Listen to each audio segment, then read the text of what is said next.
You never thought it would come to this. You walked down that aisle, believing it would last forever. You held hands with hope. You spoke vows with trembling joy. But now, you're here alone in the battle. You're still praying. Your spouse is not. You're still holding on. And the silence in your marriage is louder than any argument ever was. There's a specific kind of pain that comes with one-sided hope. You try to believe for two. You whisper prayers over someone who's not whispering your name anymore. You go to bed crying next to someone who doesn't even notice the tears. And you wonder, how long, Lord? How long do I keep believing alone? But here's the truth. God sees the one who stays, the one who doesn't walk away, the one who kneels in secret, interceding for someone who's not even listening. You may be the only one praying for your marriage, but you are not the only one fighting for it. Heaven is fighting with you. Psalm 147:3 says, He heals the brokenhearted and binds up their wounds. And that includes your marriage. That includes your ache. That includes the moment when you wonder if prayer even makes a difference anymore. Maybe. Your spouse has changed. Maybe they don't speak the same way anymore. Maybe they've drifted so far that you barely recognize who they are now. But God is not confused. He is not absent. And He does not ignore the one who prays alone. He honors you. Let's be honest.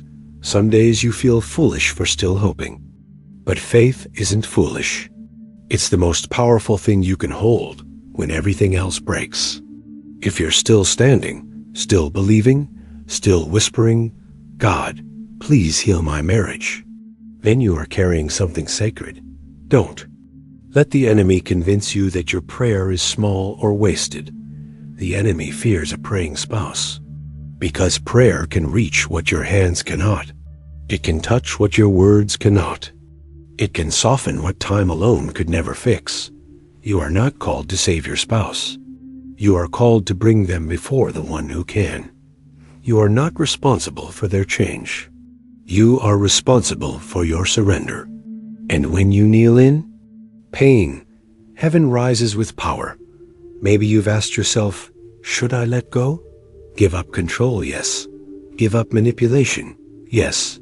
But never give up on Jesus, because He is the one who still believes in resurrection, even for things that seem dead. The same Jesus who raised Lazarus from the dead can resurrect a dead marriage. The same Jesus who restored Peter after denial can restore love after betrayal. The same Jesus who forgave you can redeem your spouse. Nothing is too much trouble when He's in the middle.